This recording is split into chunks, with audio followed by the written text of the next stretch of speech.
next point is he calls it bricks, clicks, and paper. But what it means is in your business is develop an omni-channel route of marketing. Don't just rely on one source of marketing. Don't be like 100% digital. Try to get like an omni-channel, a well-designed strategy gets multiple channels reinforcing each other. And but the bottom line within this chapter was marketing is key.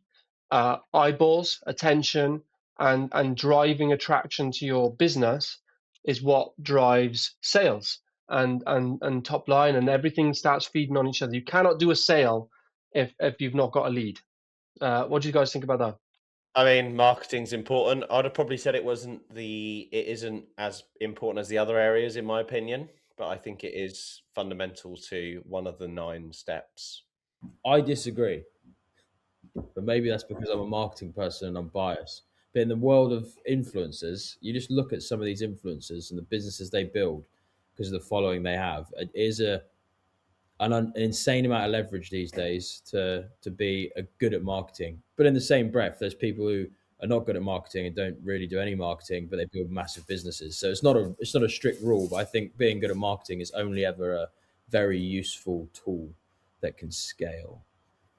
But you have heard about those influencers that blown up and then fallen off, and Oh yeah, they've lost everything, or their account gets blocked and it's done. Or a business, I actually was saying, a business that scaled on the back of influencer marketing alone, and their business blew up, and they took on lots of money, and they reject rejections. Well, we're going to go, and then all of a sudden the influencers just dropped it, moved on to something else, and their business plunged so far into the red that I they've think got currently if you were this. to look at it as like a ratio, like to really compare it, take like 100 influencers who'd built big brands, right? But had no business acumen, but they're just really good at making content, garnering attention, the attention economy. If you took 100 of those and then you took 100 people who are just like good at business, but like, average business people, if those same 100 sets of each group have a good business idea and want to execute on that, the 100 at the top are much more likely to make more money than the 100 at the bottom, i.e. the 100 influencers are. Now, whether they can sustain it is to Jack's point, where they could get all the attention, they could sell, but they might die off in a couple of years or in 6 months because they've not got the underneath bit that really requires you to sustain and grow a business. But they've got a huge head start and a huge piece of leverage. So I think sales and marketing, sales is also just as important. Like both of them, if you can do them, they're an accelerant to whatever business acumen you have. So to come back to that, my view is if you've got the 100-person rich list in the world, they are not the most followed people. A lot of the people, 70% of them, people will not even know who they are. Yeah. So I do think that there is business out there where you build key personal influence, and then it becomes easier to build a portfolio of businesses because you're leveraging your personal profile. But I think to become a billionaire or grow a multi-million pound business, you don't need marketing and social media for the person. Yeah, but what about the business though? Yeah, it depends what you do. You can run a business from word of mouth successfully. You could run a multi-million pound business from word of mouth with zero marketing. But if you think about it though, you can't take the edge case most successful people because generally luck played a huge part of getting there. Or you could say, okay, self-made millionaires, if you've got a list of 100 of them, you still wouldn't know the majority of them, of who they are. You'd know less of them. Anonymity is like an asset for rich people. It's like not being known is something that's so understated in this world. I've got a question for y'all. Double down on this point though, just because you will find that even in those businesses you don't know about, because marketing isn't necessarily how many people know you. It's about how many of the right people know you. And you can market nichely within a backdoor industry, like the military industrial complex, for example. There's some good stories on this of guys who knew how to get into the right places and get the right messages out to the right subgroups of people. And that in and of itself is marketing and being very good at marketing and pulling and leveraging those contacts. Doesn't mean the world knows who they are, but it was the concept of message out there to right people, warming them up for the close. That principle, I think you cannot be really successful without being good at that behavior. I don't see how you can do it. It doesn't mean the world has to. In the interest of time, there's not a clean cut on that one. So Yeah, comments below whether you agree or disagree. yeah. So step 5 is hire your replacement. And I don't think any of us have fully done that. I've tried and twice and it's not really planned out. But what that means is to scale big, eventually you have to get somebody in to do what you're doing right now. And you have to let go and you have to bring in and find really good people. And you are not the business. And for the business to drive good valuations and you have to be a bit disconnected from the business in a way you can't. The business has to be its own machine, scalable, that's investable. You, superhero, it's not investable on a big scale. So what do you think about that? Totally agree. And to be honest, I'm looking forward to replacing me personally, and I think I could do it. I just enjoy what I do at the moment, and I'm not looking to take that risk on. But I think when the time is right, I'm looking forward to totally replacing me in my semi-retirement years. Do you want me to do it? I'm quite cheap. You can do it, mate. You can apply. We're taking applications. Never stop recruiting. Thank you. There's a caveat to this though as well. If you do hire an appointment that's a bad fit, you have to be quick and make the difficult decision. It's the best in the long run. Don't dilly-dally around. Definitely agree with that one.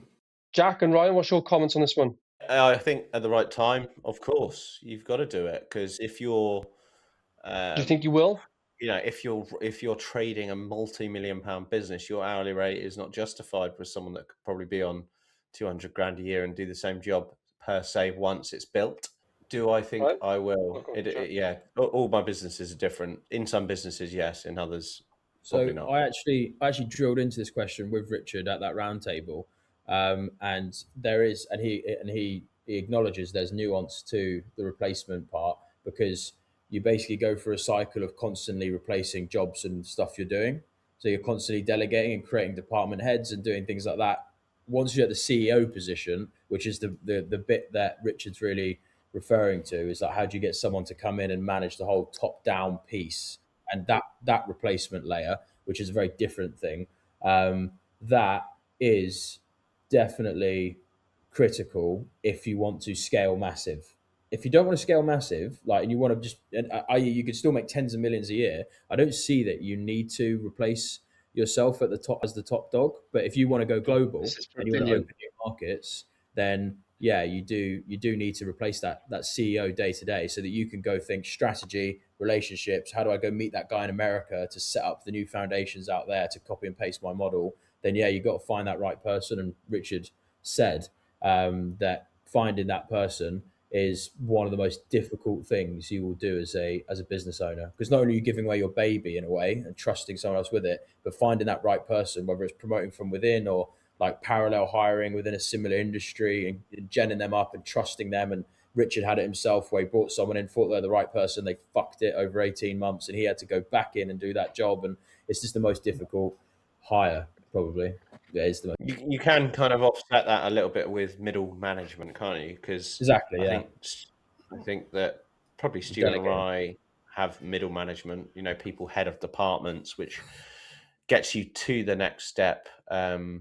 Okay, good. Now this next one is one I don't think any of us have done. So, so we just talk about it theoretically. It's called when you go global, but with locals. So when you scale, I'm semi doing this by going into England. If you're going to go into a new area, some people send their own people in, but they've got no local experience, no local connections, no local kind of cultural ways of doing business. Richard is basically caveat against that. If you're going to go into a new area, get somebody that's local, that knows the the language, the ways, and but as long as it doesn't change too much of your model. That's the caveat. He says if you need to change more than 15% of your business model, it might not be the right country to go into. So there's a lot of people that I'm speaking to. We're going to scale into the US. We're going to scale into the US, but they have to change their operations quite drastically. You're like, you're going to be running two completely separate businesses. That's not potentially a good idea. It's which is one of the reasons that businesses scale much easier in the US, because it's almost like they can trade in over 50 different countries with all the states. It's like the same language, same people. Can I give my 2 cents on this? And then I actually, this is the first time, boys, but I've really got to go. But we should finish the 9 steps. But my 2 cents on this is when it's one of the most profound things I ever watched and listened to as a part of was speaking to Richard about this point in his 9 steps. Because on that roundtable, for context for people, we go through exactly this exercise through the 9 steps with Sir Richard and a load of other business owners. And this particular topic of picking his brain on how he went global and the decisions he made, and how simple he made it seem, I was like, big. This is a big fish. He's talking so candidly about opening up the German market, opening up America, and with the other businesses he's now running, and the key things he was looking for when scaling into new markets. And what's the deviance on the model? What's the deviance on the pricing? What brand names can we get in those countries? What type of ad campaigns will work in those countries? Can we copy the same ad around? And he said about Autoglass and how they use that same ad in every jurisdiction. It's the same ad. It's the guy. Autoglass repair, autoglass replace. Exactly. Like, and all those synergies. It was just fascinating to hear someone who's done it, who's scaled global, and how you make those decisions, and they're very first principle decisions. Like, and it was really interesting, and it makes you think about your own business and go, what synergies can I see there? Could our marketing, could our ad types work in Poland? Could our fundamental model work in Poland? What's the deviance on planning, and how much is planning 100% copy and paste, or is it like an 80%? And who do we need to fill that 20% knowledge within that market? And it was just interesting to hear him break it down in such a candid way that he's talking about going from 100 million local to 1 billion global, and it's all just sequential steps, isn't it? But anyway, I will shoot just because otherwise I'm gonna be late to this one, and I promised them I wouldn't be late to this. We'll pick the last three up, the next three on the next episode.